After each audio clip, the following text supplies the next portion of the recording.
Welcome back to the Dr. Greg Jones Optimization Academy, and today we're going to dive into a therapy that has roots reaching back thousands of years, yet continues to spark curiosity and debate today, cupping. My guest today is Dr. Tom Ingengno, a clinician, speaker, and best-selling author of the Cupping book, Unlocking the Ancient Secrets of Healing. With a doctorate in acupuncture and Chinese medicine, Dr. Ingengno brings both scholarly expertise and decades of clinical experience to the conversation. From his early days as a pre-med student to his discovery of East Asian medicine, Dr. Ingengno has been driven by one big question: how do we move beyond symptom management to truly nourish life at every stage? His practice at Charm City Integrative Health reflects that philosophy, blending ancient wisdom with modern therapies like red light therapy, cupping, salt therapy, and much more to create powerful human stacks. So in today's episode, we're going to explore the history and mechanism of cupping, why it's been practiced across cultures for centuries, how it can help with pain, inflammation, and even systemic disorders. And yes, we're going to finally answer that question: what's really up with those round marks you see on athletes? So whether you're a practitioner, a curious patient, or just fascinated by integrative health, this conversation is going to give you a deeper appreciation of how therapies like cupping can fit into a broader approach to healing and longevity. Let's get to it.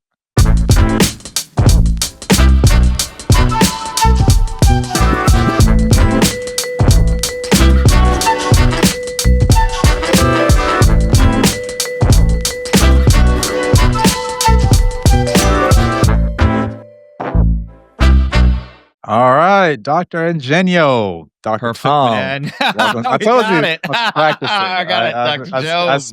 I spent 7 days in Italy. And now That's 7 more days than I have, sadly. And that's just because we haven't gotten there yet. Yeah, get there. It's beautiful. It's worth the trip. I definitely think so. I've got a couple of great passport stamps, but Europe has not been one of them yet. Oh, you gotta go. You gotta go, man. Get some of that. Get there one of these days. Get some of that bread that doesn't make you bloat. That's the whole reason to go. This is why we like even our pasta. Like if it has the DOC label on it, it's product of Italy. We do okay with it. Gotta do it. Yeah. So, man, welcome to the show. I really appreciate you making time for this. So much. It means a lot, man. And it's funny because, me, like everyone else, it's like, hey, what do I know about cupping? In the beginning, it was like, ooh, well, you see the athletes do it. And it's like, oh, yeah, I should do that. And you start doing it. And it's like, am I doing this shit the right way? or going the right person. And so it's kind of good to be able to kind of dive into it, man. But for you, man, you have a practice, you're a speaker, you're an author. How'd you get from pre-med to where you are now? Oh, so this is kind of one of the most serendipitous course of events in my life, if you want to call it that. So I was pre-med, and I had this blocked out. My grandfather was a pharmacist. He'd passed summer of my junior into my senior year of high school. So some trauma there, kind of hidden stuff. I was very close with him, and while I was in my undergrad, which was pre-med, I remember this episode of him counting out pills. And he was actually working in an area that had a lot of El Salvadorians. So he had a lot of day laborers in the office coming in. They call him, he actually learned conversational Spanish or medical Spanish just to be able to help these people. And he's counting out these pills. He goes, this guy's got to take 3 of these a day. And this is early 90s. And he says they're about 5 pills a piece. And, he's getting a little bit of cash at the end of every day. Do you know how rough that is for his family? And then he said something, and like, I don't know if it's a hallucination, but I swear to God, I remember it so well and so clearly. I can tell you what the pharmacy smelled like. I can tell you what shoes he was wearing, the pants, and his lab coat, which I actually used to wear the same type of old school pharmaceutical lab coat in my clinic for a long time. But he goes, there's got to be a better way, and I hope you find it. Now, here I am in college, and this memory comes flooding back to me, right? And I'm in tears. I'm a mess. Now, I had a vertebrate morphology class where they went from everything from like a starfish to a full human, right? Everything along that. And this guy was some kind of savant, right? He's like, I spend 8 hours for every 45-minute class I teach you guys. And I go, you're a GI surgeon. How the hell do you have that time? Right. So he's meeting with me, and I'm going, look, man, I'm struggling in your class. This is drinking from the fire hose. What does this have to do with medicine? And he came after a yoga class on a Sunday, and we're sitting in the quad, and he's talking to me, right? And he's helping me out. He's giving me some pointers. We're talking about life and stuff. And he goes, when I was in my as an intern, and I'm in the surgical ward, and they put a human heart in my hand, I passed out. And I think at that moment, I'm like, I wanted to be an MD, but if he Right. passed out, I'm puking in a body cavity, and that's far worse. And it became this, look, well, what else can I do in health? Right. Now, I'd taken a Tai Chi class. I had a Chinese philosophy course as part of my liberal arts education, and it started this kind of like bending in my logic through a course of events where, like, my financial aid package changed. They gave me a bigger loan. They took away grants. My parents were like, we can't have you have another 40K in debt for the next 2 years. I went home, and I went to a school that was associated with an osteopathic college. So rather than be an MD, I'd be a DO. No big deal. Nobody even knows the damn difference. And during that junior year, I got a postcard in the mail from an acupuncture school for an open house. And went to the open house. I came home, and by the time my parents saw me, I'd already been halfway through filling out the application. And my junior year, I had enough credits to enter the master's program, because they were also going to give me a bachelor's in professional health science. I don't need 2 bachelors. That I did 1 semester of undergrad with my graduate program. It was about 32 credits, and I bartended the whole time. And then I was off to the races. I skipped my senior year of college and just stayed in the acupuncture program. And, I guess you could say the rest is history. Okay. That's pretty cool. And I think before we got on, you've been doing this 25 years. Yeah. So Oh, 25 years officially starts oh, April 29th of 26, but I'm oh I'm man. rounding up a couple of months there. You're right there.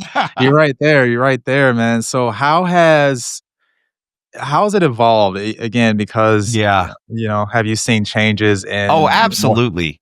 Absolutely. Across the board with so much too, So when I first started, there was still a lot of resistance to it. It was still new agey. It was still woo woo.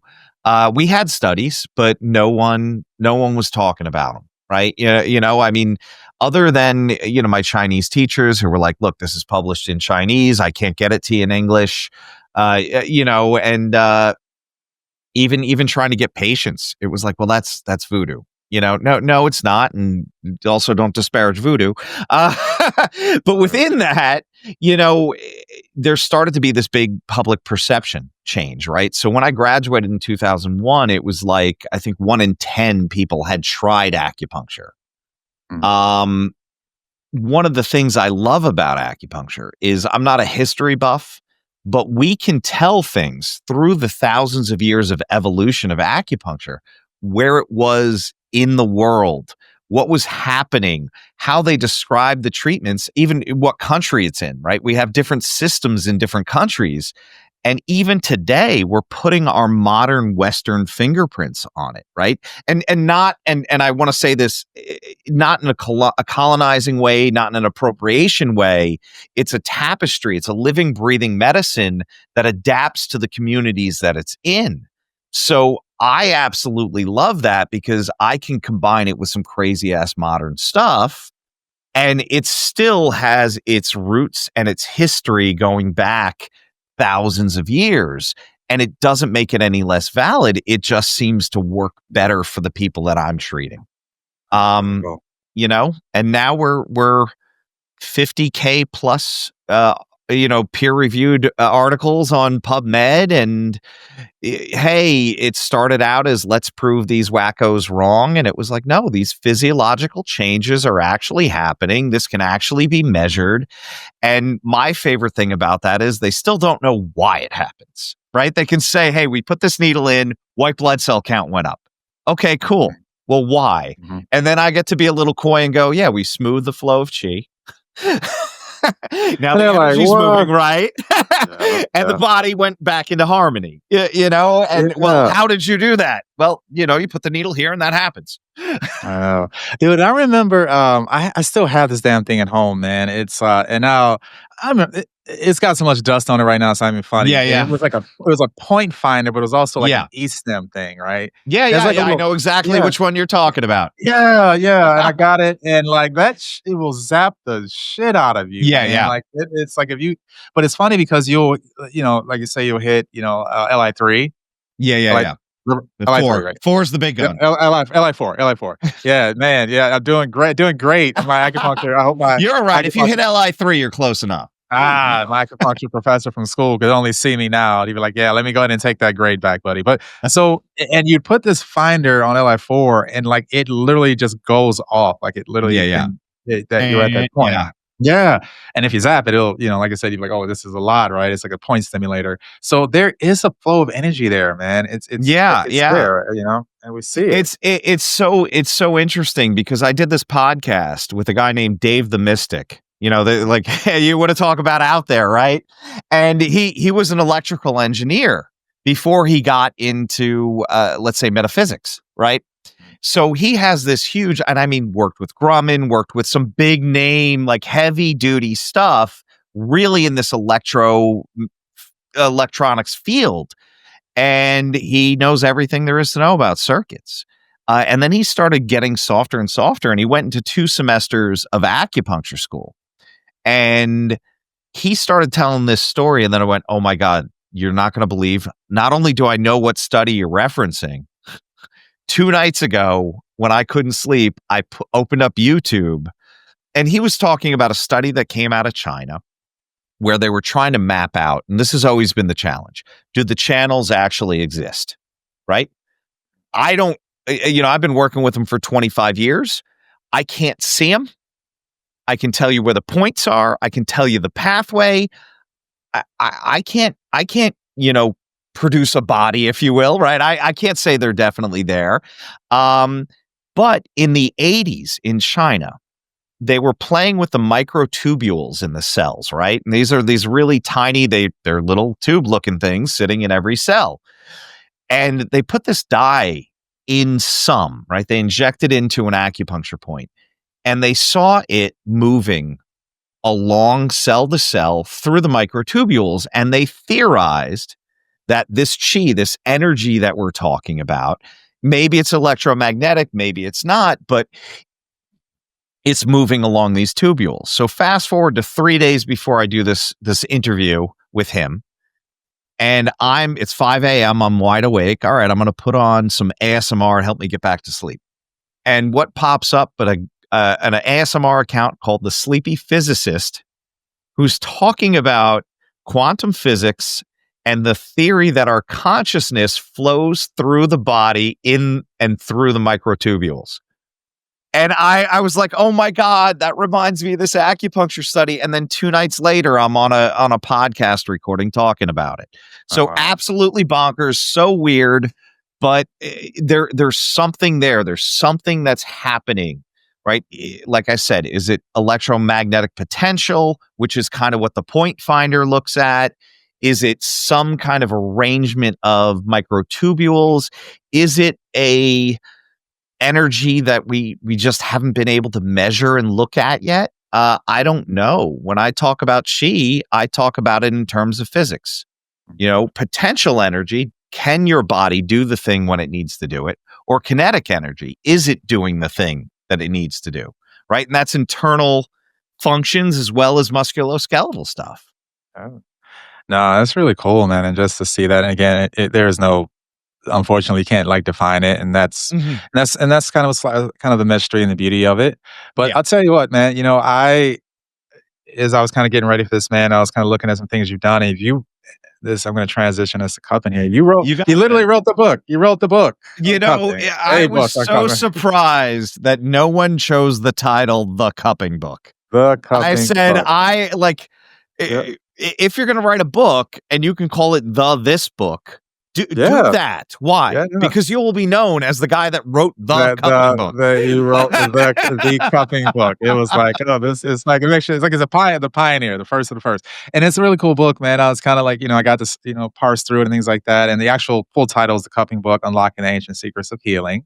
Yeah. And so I want to start from the beginning, man, because Yeah. most people, if you say cupping, they're going to think of the circles and they'll think of the Yeah. bruising. Yeah. But Yeah. what exactly is cupping?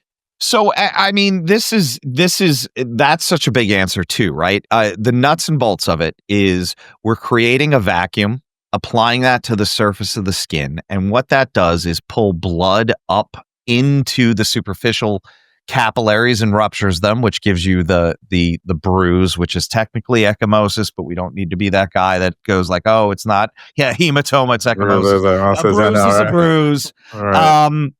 And while it's doing that, it creates space in the tissue below it, right? It kind of pulls the skin away from the fascia away from the muscle. And what we're hoping to do is increase circulation through that closed system and pull more blood through that tissue. So if we're dealing with something like pain, or we're dealing with like tight sore muscles, the idea is if I get that old blood out, and yes, it's still moving. It's just moving slower if there's inflammatory markers in it. But if we get that old blood out, we pull fresh blood in. That's how that tissue can relax. It has nutrients, oxygen, everything your body needs to kind of do some repair. So that's the nuts and bolts of it. Now, there's 1,000 different ways to do it. It's different in every culture. And then modern day tools have made it a lot safer, a lot quicker. Gotcha. Now, you mentioned that ecchymosis, that kind of bruising, thing that happens. So if someone were to go do cupping, or apply cups themselves, and they have it on, and we'll talk about time, 5, 8, 10 minutes, whatever. And they don't get the circle. Is that they get so upset? Yeah, is that a failed treatment? Oh, I speak for myself. Like, I'm pissed. They get so upset. So look, if you go on Pinterest or Instagram and you search cupping and what do the marks mean, you'll get a pretty standard looking chart, right? And they'll go like, oh, if it's dark, right, that's bad. You had blood stasis. You had blood stagnation. Well, maybe. Right? So Michael Phelps was the poster boy for this in 2016, right? He gets out of it, he's talking, in his Speedo with the marks all over him and they're dark purple, right? Well, chances are his trainer popped those cups on seconds after he was swimming. So he's got blood coursing all through his body. His capillaries are wide open. So you throw those cups on, of course they're going to be dark as hell because even his superficial capillaries are dilated and he's moving a lot of blood through. So that might cause dark marks. Yes, stagnation. Yes, a frozen shoulder. If you put those cups on and you get them on good, you might see some really dark blood. But well, maybe your vasculature is not as healthy, right? It's easy to rupture. Like as we get older and you can start to see veins under the skin, those people bruise easier. Well, maybe they're prone to bruising easier. So the darkness is a function of that, not necessarily the treatment. Now, we also have this condition that we talk about in Chinese medicine called blood deficiency. So those people tend to be paler, and it doesn't matter what their race is. They're paler in general. So you put the cups on, no bruise. And really creating that space, moving some blood through the tissue is more important than the mark, but people wear them like a badge of honor. And we got a gym down the street and it always, like, I always get phone calls if I get somebody really good before they go to the gym. So I want to do it because it's like a business card for me. But it's not necessary to see the bruising. I know I'm going to have some colleagues that'll argue with me, but everything I've looked at from a more scientific standing, yes, and people will like judge the color of the bruise too, and it's like, all right, I'll hear that, but it's not. This is something we say in East Asian medicine all the time. One sign does not make the syndrome.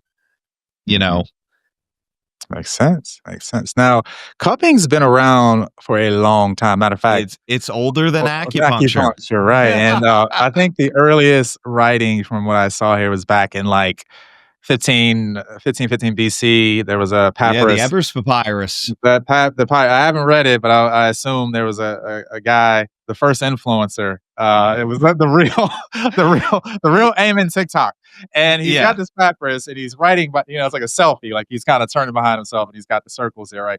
And so it's been around This forever, was a huge volume Yeah, of medicine. This discussed yeah, surgery.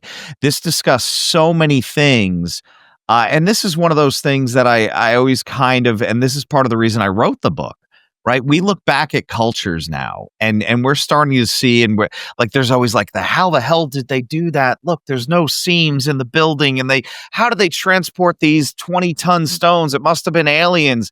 And it's like, no, man, we've had these brains the entire time we've been humans. And I would argue the species of us that aren't around anymore, the Neanderthals, the Denisovian humanoids, they probably had similar brains too. And whether you believe we killed them all or we just had sex with them and outbred them or something in the middle, right. like we were thinking like this for a long time. So the Ebers Papyrus was like a crazy medical textbook that describes things in a very similar way some modern surgical textbooks describe now, right? So cupping, and we know that if we wrote it down in a medical text 1515 BC, we were sure doing it long before that. It was folk medicine. And we're not even sure, because of its origins being so old, where it actually came from. So we know the Arabs in the Middle East were writing huge medical volumes, right? El Qanon is a big medical text from Persia that is thousands of years old that describes cupping. Hippocrates wrote about it, and it disseminated somewhere from around that area and went everywhere. So it went deep into Africa, went into Asia, it went into Europe. It ended up in Latin and South America, which sounds crazy too, because we weren't supposed to be traveling there. But everybody had this idea that if I pull blood through an area, I can help heal it. And that's just amazing to me that it spans so many cultures, so many, right? Like whether we were all just trading information a lot more than we thought we were. It wasn't, you're right. We weren't doing TikTok reels and shit. But it ended up all over the world, and you'll see slight variations depending on the culture today. Yeah. But at the end of the day, it's just about creating a vacuum. Yeah, and they were using, again, clearly didn't have silicone cups and Yeah, glass yeah. fire cups and all that, so I saw, like, bamboo, Yeah. I water. normally have them wwithin arm's reach too. I Yeah. apologize. No, Water no, buffalo horns are the water buffalo coolest horn. ones. Yeah, yeah, it's like they were doing that somehow. What was the other one I saw, man? It was, dang it. So I saw the horns, I saw that, and I saw, Chunks of like, bamboo, clay clay pots. pots. Yeah. Clay pots, yeah, so they were doing this stuff, man, with Yeah. limited technology, you Yeah, know? and and glass became the medium that people preferred as people got better working with glass, and part of it was you had drinking glasses. So I've seen it with like shot glasses. There's a guy on Instagram. I don't know if he still has an account. I don't know why he wouldn't have closed it. I just try to lay off social media these days. But it's called Art of Acupuncture, and he did this beautiful silhouette with like champagne glasses. Like who's going to use don't use champagne flutes if you try fire cupping at home. But for the photo, it's absolutely amazing. I bet. I bet. Dang. Yeah, now I gotta try it. Now I won't be doing that, man. I'm like, my fire cup days. Once you break one, you're like, yeah, I'm good. Go back to silicone. Well, yeah, and that's it, right? So the reason I wrote the book to only include silicone and some of the modern plastic ones was I get to play with fire in the clinic. I'm not supposed to teach other people that, which is kind of the state rule. And if I eliminate breakage and I eliminate the possibility for somebody getting burned, it's a lot safer. I mean, Oh, you took yeah. a safe technique and made it even safer. Yeah, there's a skill set to fire cupping. We learned it in school. Yeah. It's been a minute since I've had my forceps and my little alcohol Yeah, pad. You're yeah. like, it's really cool to see it. And you got to be quick. And you don't lose the vacuum Yeah. and all that good stuff. But, and we'll go into some of the methods you can do at home a little bit You got later. it. But You got being it. able to do something simple and easy is really, really good. Now, from my understanding, and you were mentioning the suction, the vacuum, and getting the blood Yeah. flow. So, my understanding, the concept is that the suction pulls the skin up. You get that kind of void between the skin, the fascia, the muscle, and that's Yeah. gonna give you like a two-way street, right? You're gonna get Yeah, the yeah. metabolic waste out, lactic acid, inflammation. You're gonna bring, kind of like fresher blood Yeah, in, yeah, get yeah. more healing and tissue repair. And like, if was it, and I read this in the book and also some of the other studies, it can go as far deep as 6 inches 6 inches, down. yeah. That's Yeah, so really far this in. is and this is when they use it for some of the other stuff, specifically respiratory disorders, Mhm. right? That's how they're getting that deep, right? So, you gotta think, if I'm doing cupping, even if it's on the chest, there's still ribs there, right? So we need to get that flow, deep enough to actually hit lung tissue in those little spaces of muscle between the ribs. Um it's pretty crazy to me where it's like and it's kind of a weird way of wording it. Oh, it hits 6 inches deep, which I think is how I even refer to it in the book. But really, it's increasing blood flow that deep in the body. Mhm. Which is really cool to see. And that's a good segue because, we've seen athletes do it. Yeah. We know that, and you just mentioned some of the lung conditions are. So what are the main things, and I know you're gonna say musculoskeletal, that's huge right there, but what are Yeah, some of the I mean, that's the number one research. kind Yeah. of a no-brainer right there, but Yeah. what are some of the, besides musculoskeletal, and then even if you wanna take it to, like, where do you see the most impact from using cupping? Well, Yeah. what are other conditions you see people getting benefits and success with cupping with? And we might talk about this, a little later. I can extrapolate now. Anxiety and depression, in a very roundabout way. Cupping triggers this increase in circulation, right? And our body has an autonomic nervous system, fight or flight versus rest and digest, sympathetic, parasympathetic, and we're all stuck in sympathetic. We're all stuck in fight or flight. Now, the cool thing, and this is why techniques like meditation and breath work and acupuncture and a whole slew of other things help to get you out of that fight or flight, including cupping, massage as well, um, into that rest and digest this is like a list of things that happen when I'm stressed out, right? My blood vessels constrict, right? My cortisol goes up. I'm breathing faster generally. My heart's beating faster. I'm not getting as much blood to my gut. Now, when we get into that rest and digest stage, we're breathing slower. Our blood vessels open up. Our heart slows down. We're getting more blood to our digestive system. So, and our cortisol levels fall to a normal limit. We don't want them at zero. But within that, any of those functions on the rest and digest, and this is why if we extend our exhale and slow our inhale, we'll start entering that rest and digest state.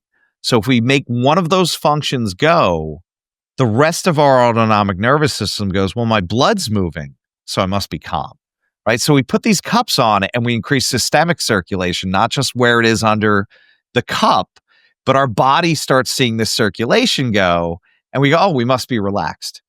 Okay, cool.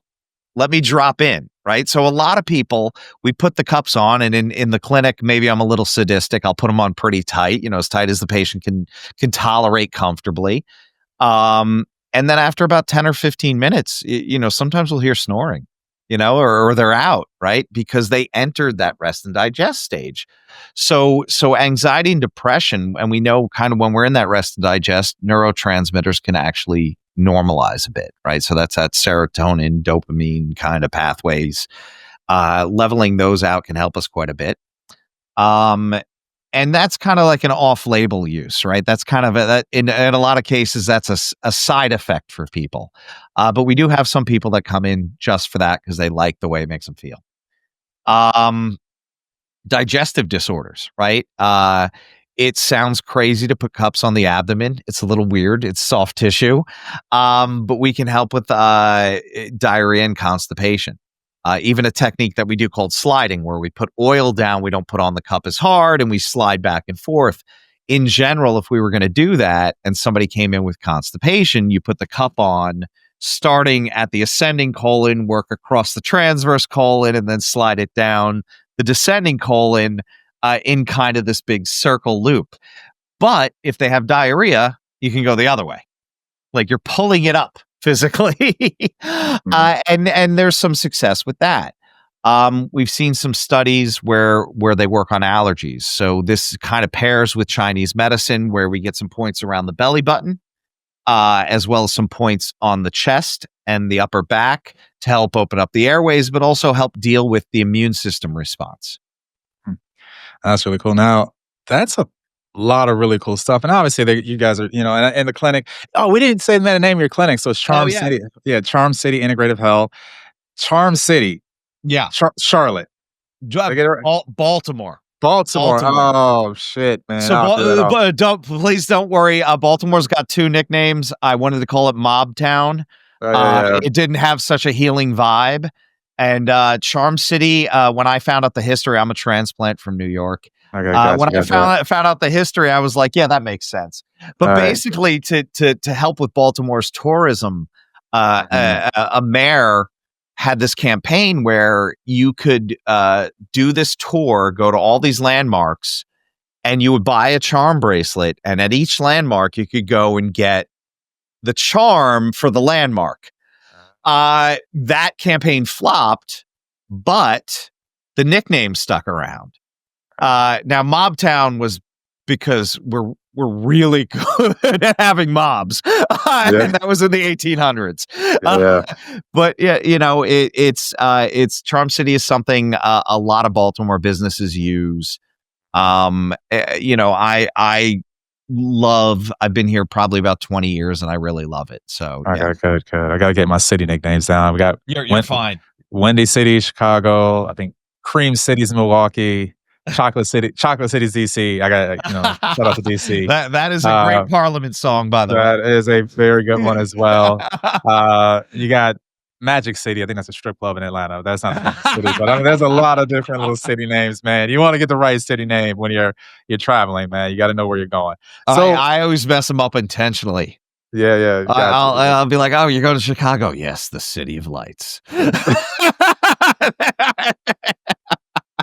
Just throw it all off, man. They don't know where. Like this guy. Who is this man? This idiot. Get him out of here, man.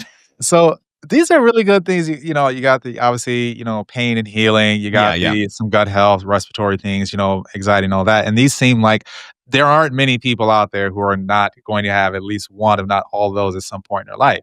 But looking at the research and the things wrote in the book and just in general, like anything in medicine, everything is not for everybody. No, So definitely not. What are some conditions or some people that, we want to say absolute contraindications, who should not be getting cupped? Yeah. So I have not in 25 years had a true hemophiliac walk through my door. And maybe it's because we do acupuncture and cupping. But I would not touch somebody with a clotting disorder. That is a big no-no. We have had some people that we've spoken to their physician and they're on a blood thinner, and that's going to be case by case dependent. So that does need to be a team effort. That is not something you just do blindly. And then pregnancy, right? So I actually saw photos of Jessica Simpson pregnant getting cups done on her legs at her nail salon. Oh. And I went, well, I guess it'll be okay. Now, we have no research on saying whether or not it's safe or not. And it would be very unethical to study that.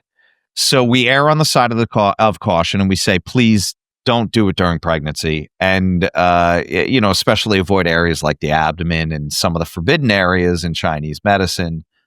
But in general, we don't do it. Now, locally, if somebody has an open wound, if somebody has some sores, some ulcerations on the skin, I'm talking about, don't cup those areas. Deep vein thrombosis, So those are going to be big, wide veins that look like they should be much deeper in the body. At the surface, don't touch those either. But in general, it's very safe. Yeah, there's anything about pregnancy and lactation, man. It's like most of the things, like because I do a lot of stuff with peptides and a lot of other, Mhm. kind of, more on the longevity side of the house and Yeah. anti-aging and all that. And it's like, well, there's no studies per se that you don't know if it's safe or not. But I'll be damned if I'm gonna be the first one to find out. I'm not Yeah, gonna be the you first you don't person want to to be you like, don't want to deal with that you don't phone want to be the call. You don't want to deal with first. that lawsuit. I No, will no. not be the first to find out. So we're just not gonna do it, right? And Well, so, and this is also a case where like correlation is not necessarily causation, but yeah, they're gonna yeah, blame you, right? Yeah, they're yeah, I gonna. will not be first. I'm the first person. That's the new weird thing I did while I was pregnant. So, and women, that's not. We're not talking from a cover your ass kind of perspective. We're talking from a like we don't want to do it because we don't want to hurt somebody. Yeah, yeah, I'm not gonna be the Yeah, first. I am not gonna be the first. It's like, "Oh, yeah, I thought it was good, and you had some back pain. I thought this would be different, and, yeah. now you don't wanna do Tylenol, so let's do this," and, you don't wanna be that person, "Oh, man, let me not let me bail out," right? And so you just wanna make sure you're, doing things the safe way and the Keep right way, everybody safe. keep everyone safe. Now, you so but in general, very safe technique It wouldn't have survived all this time, thousands of years if people were, getting seriously injured by it. right, exactly, and then I remember one time, man, I did we'll talk about home cupping. I did one of my traps, man, that damn bruise was there, like, forever. When I say forever, it was forever, and I was like, "Man, I done messed up. I done messed up, Doctor Tom, like, this is what have I done? What have I done?" Right? It's funny where I had a friend who, I did this business training program, and we all had to come up with a business idea. Mine was to actually get this book out the door. So when I did the book launch, I hired my friend who does like party planning, and then I clearly invited everybody from the business group. And now, we had this little cigar club where we meet up every once in a while and hang out around the campfire. And he leans over to me, he goes, "Hey man, read your book, threw a cup on my shoulder. It felt great. And I fell asleep in the chair." And he Oh. took it off 3 hours later. And he Oh. goes, "Can I show it to you?" And he showed it to me, and it looked like a perfectly fine cupping bruise. And I go, "Oh, that's cool." Yeah. And he goes, "Yeah, I did this 4 weeks ago." Oh, And I go, yeah, "Thank yeah. God it was you, Oh, but don't man. fall asleep with it." Yeah. You know? I was like, "Oh, this feels great. Let's keep it on here." And I was like, "Oh, it's Yeah. there forever," right? So lesson learned there. Now, and I don't know necessarily know if this is a safety thing, but is there such a thing as too many cups, especially in I the back? I feel like there is a photo of me floating around with 50 cups on my back, and that was not therapeutic. I saw a cup from a photo from a guy who was in Thailand, and he had 20 cups on his back, and my first thought was, I've got more than 20 cups, and I'm a lot bigger than that dude. So let's see how many I can get on me. And I Yeah. had a massage therapist put 50 on my back. Absolutely no therapeutic value. So Yeah. I mean, maybe this is Western culture or this idea that more is better. Um, but yeah, cupping is kind of a broad area effect anyway. So you don't need to carpet an area with cups. You can, but some well placed ones, if you can find those pinpoints where like it really hurts here and it really hurts there, that's going to be better than just covering the whole shoulder. Great, great. Okay. The sound of that. Now, let's transition to doing the DIY cupping, doing The it at home. DIY cupping, yes. DIY. And so again, we talked about this earlier, avoid the fire cupping, probably should do that at home anyway. But there are a lot of different types of cups out there. Yeah. You can get online and we'll talk about the pros and cons of each. So you got the silicone cups, you got the ones that have like the tube attached to them versus like the little pneumatic kind of gun Yeah. that goes Yeah. Yeah. through it. And then, full disclosure, just because, like, oh, this seems fun. I bought is it Therabody? Is it Therabody Hype? No, I think it's Therabody. They have Hyper Ice the has one too. Hyper Ice. So they've got They both have one. they Yeah. both have, and I got the Therabody ones, and they don't leave the circles. So it's more like a donut. It's I apologize. You're hearing stuff slam. Oh, no worries, man. In doing research for this, I literally bought every set that I could find online, saying like, "Oh, do I want to put this up? Do I want to include this in the book, or maybe I could just put the category up?" So you'll find a whole bunch of them. And this one also is supposed to be gua sha. You're supposed to slide Oh, this as it cups, as it nice. so like you put this on.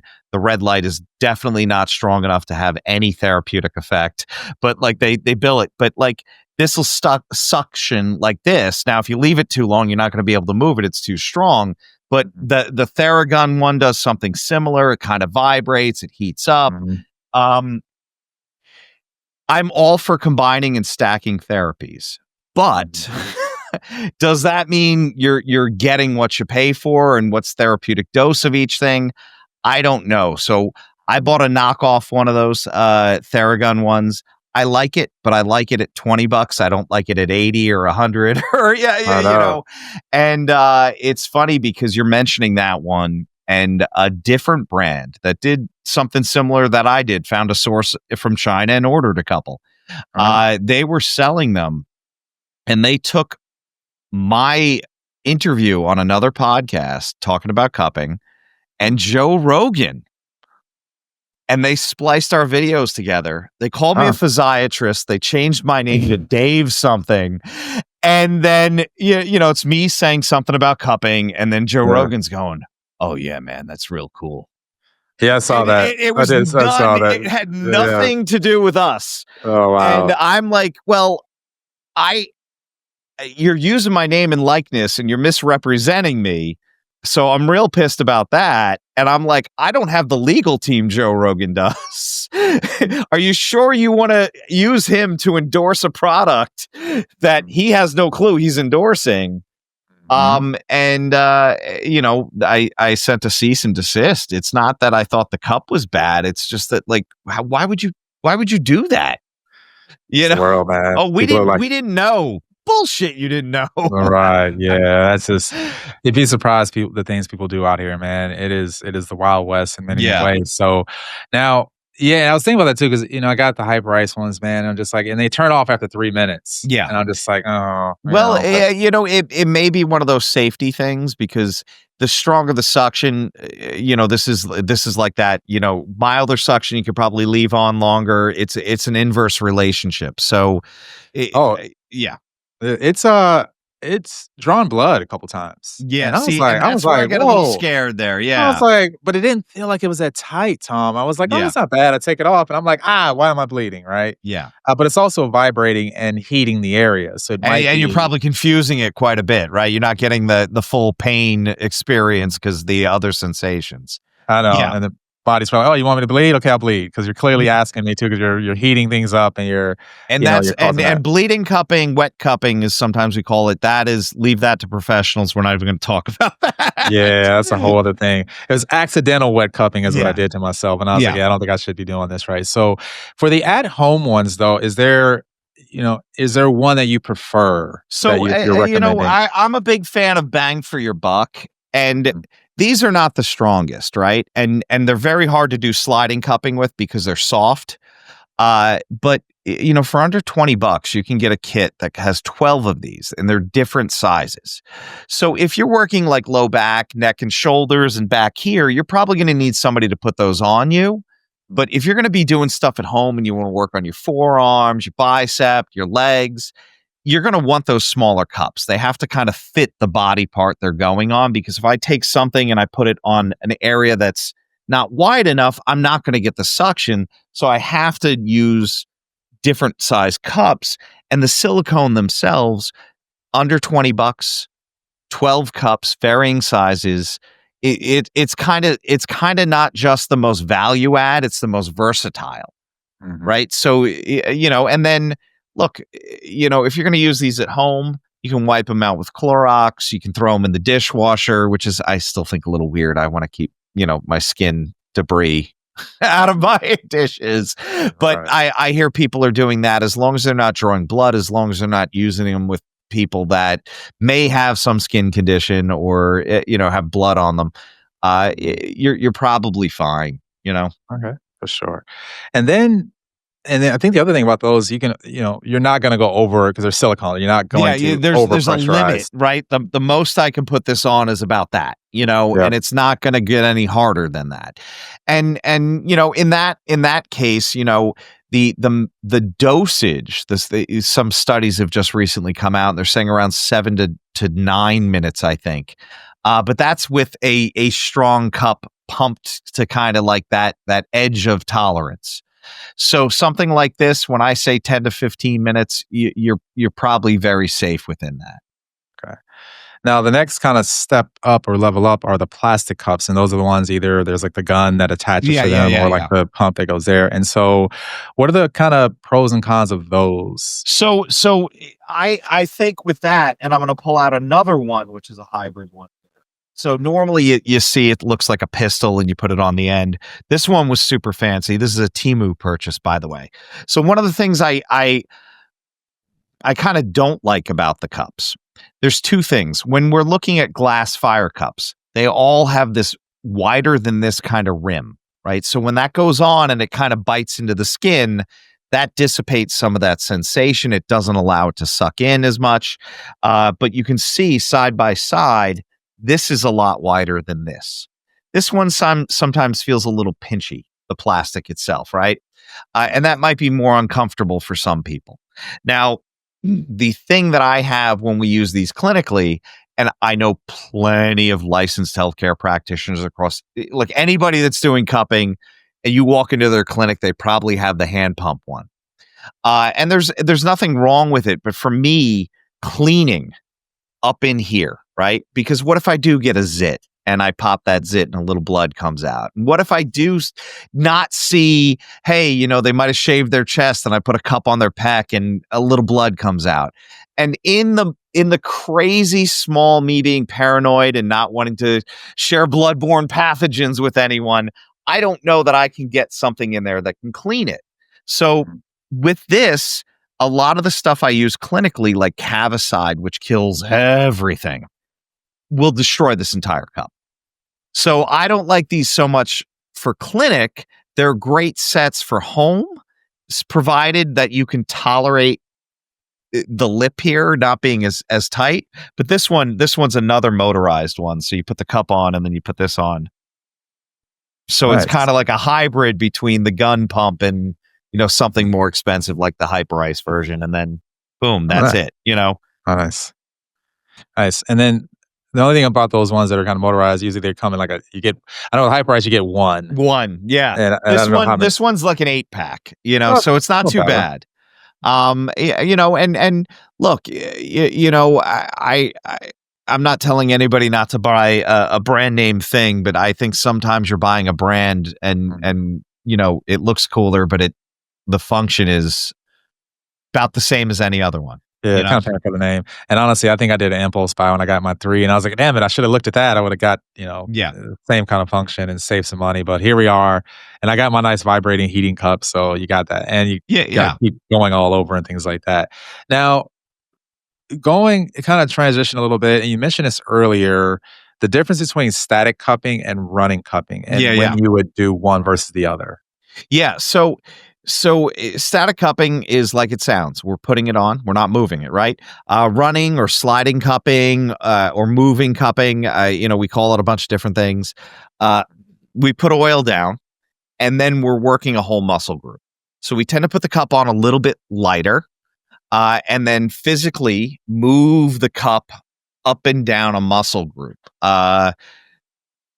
You can move it across a few different muscle groups, but if there's too much contour to the landscape, the seal ends up breaking.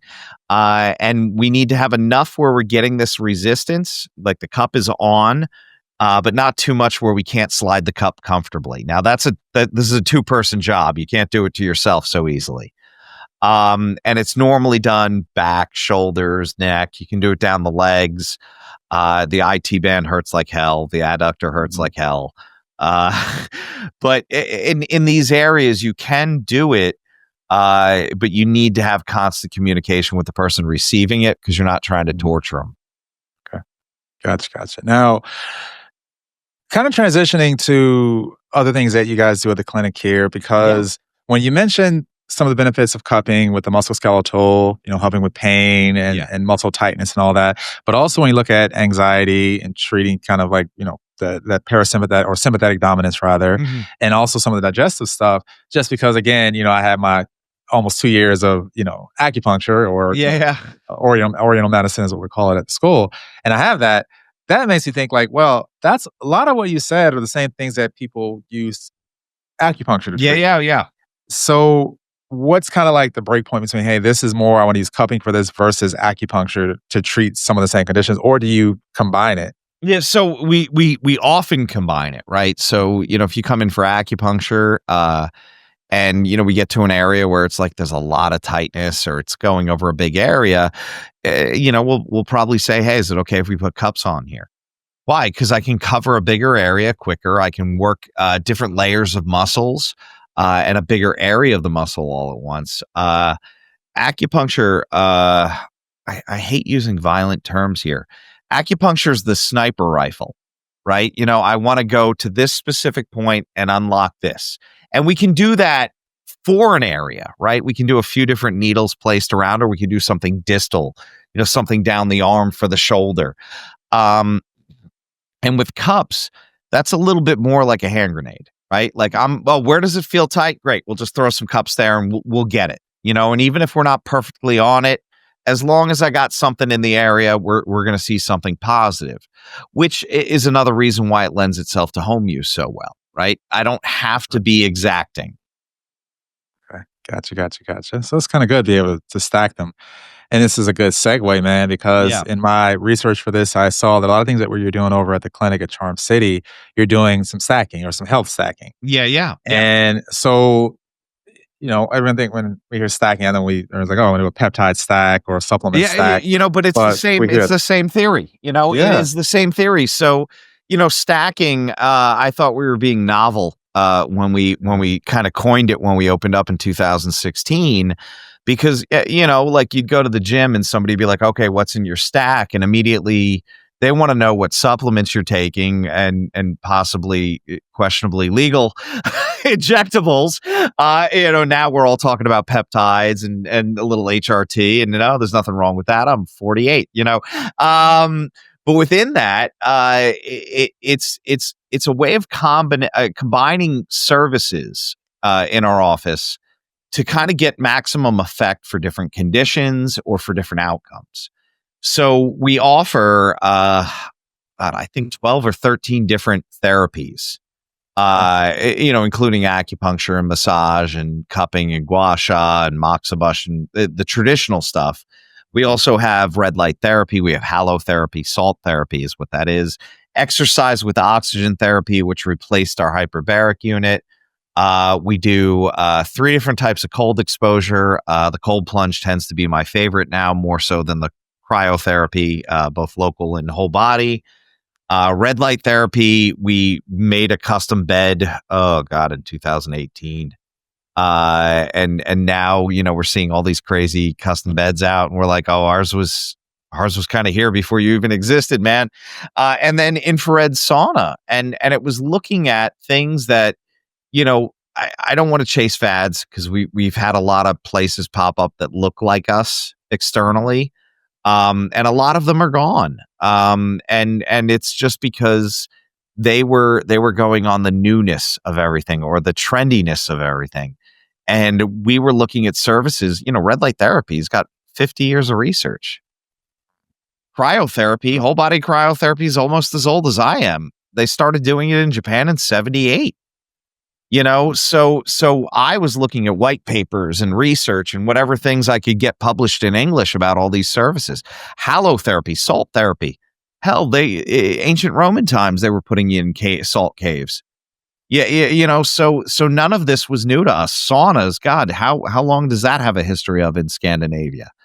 So, jumping in a cold river, even, God, getting up in the morning and catching that early morning sun from red light therapy. It all made sense to me and it all sounded in a very natural way, like acupuncture, like East Asian medicine. Why? Because I want to balance out the entire system.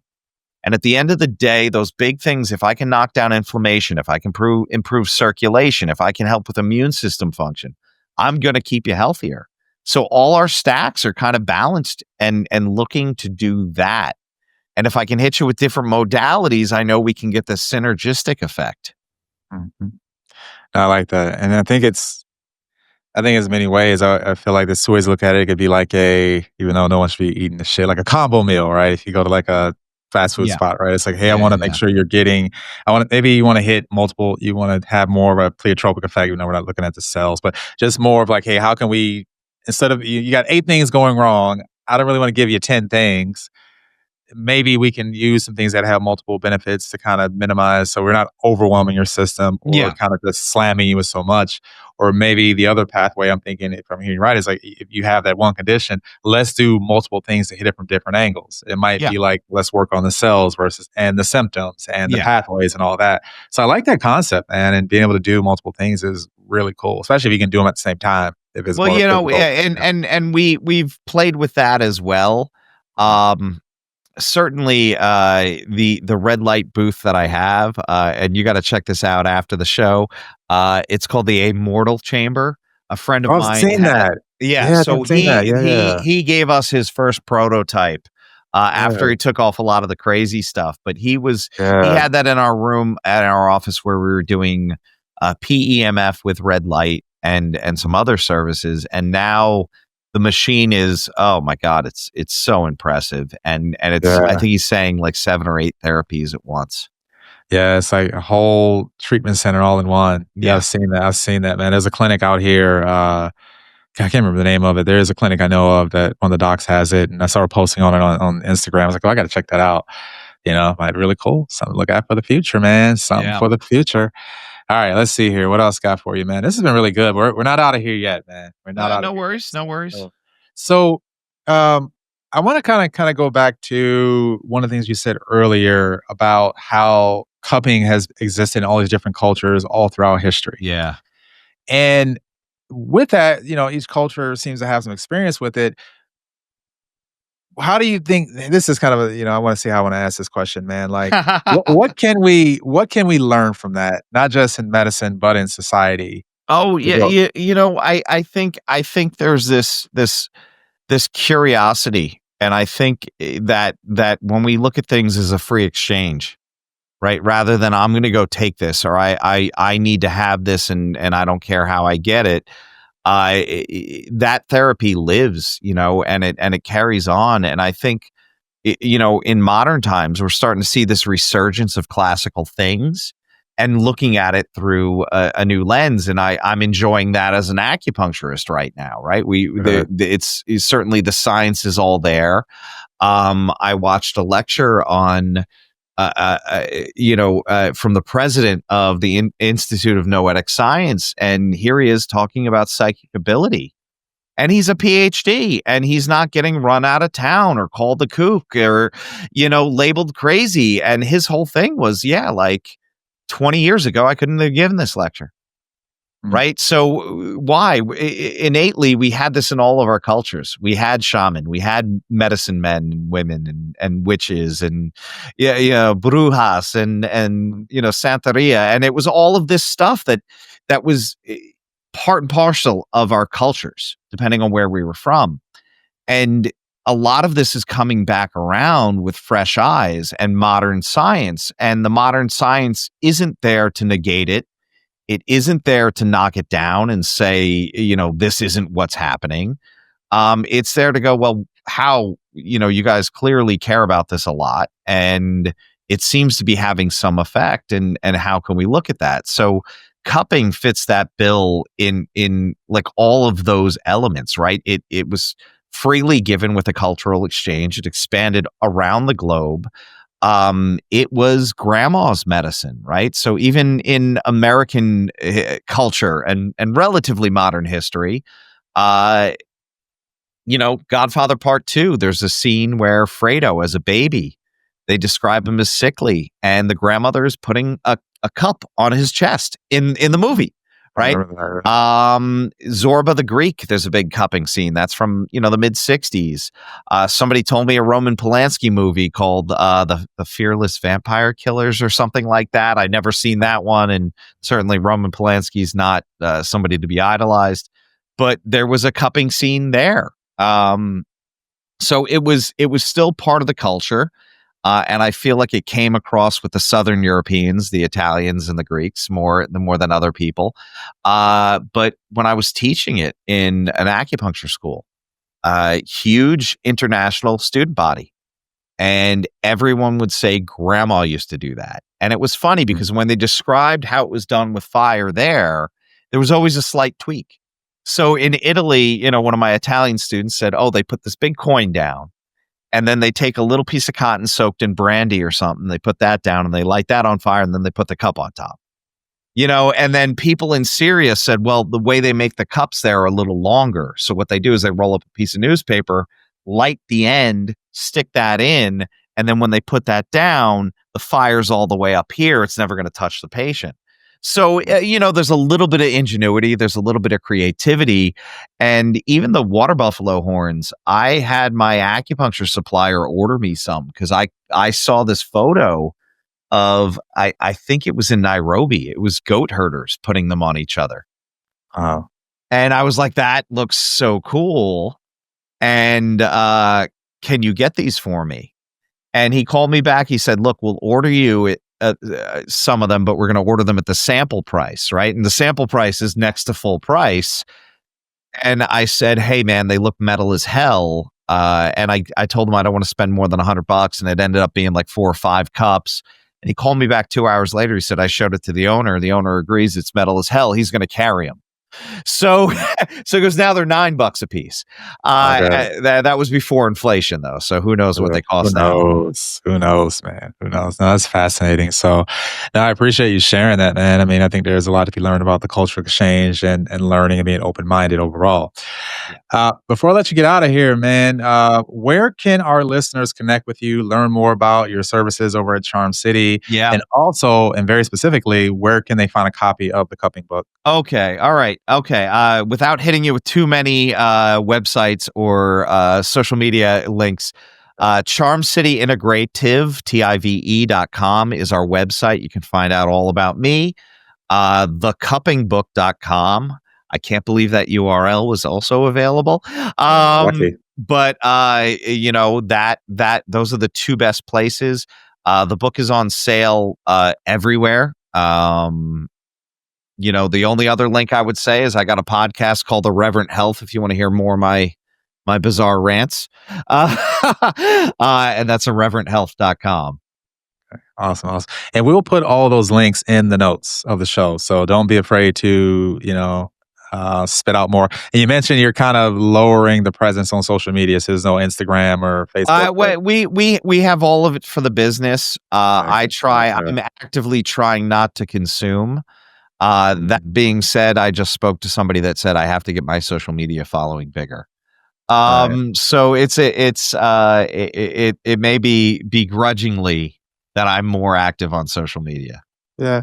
And I'll say this, man, at the end of the day, as long as and I have this kind of take on social media, as long as you're staying true to yourself, you're doing things that you're comfortable doing, and that at the end of the day, you get to control. One thing I do appreciate about it is you can control your narrative and the things you put out there, right? And what you engage with and what you don't engage with, right? So I try not to engage in things that are going to piss me off, and I try I've not to. thrown I've like my wife will see my face change and she's like, put the phone down. Yeah, no, I try not to engage with it. At the end of the day, it's a lot to deal with, but also also it's good to take it in small chunks, Yeah. and all that good stuff. That's So, very true. That's very the true. small chunks, small bites, man. Don't go down the rabbit hole too far. I can tell you that when you get back onto it.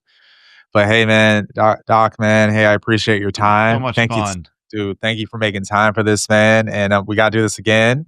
And Anytime, then man. Invite me back whenever. I'm more than happy to come talk to you. yeah, kind of because we can dive into acupuncture, man. We could talk about the acupuncture versus dry needling, Yeah. Oh all kind of God, cool, man. all kind of, didn't know I'll that. do it. I'll do it. I argued about it on the state board for 8 years, but No, no, no. So there's a yeah, lot out there, a lot of other concepts to be called to a challenge, man. But again, thank you so much, and I no appreciate your time. problem. Enjoy the rest of the day, man. All right. Thank you so All much, Dr. Jones. right, everyone. It's been another episode of the Dr. Greg Jones Optimization Academy. I want to thank you all for listening and tuning in. There will be more information about Dr. Tom and his clinic and where to find him and where to get a copy of the book in the show notes. And until next time, let's stay optimized, let's stay healthy, and let's go get it.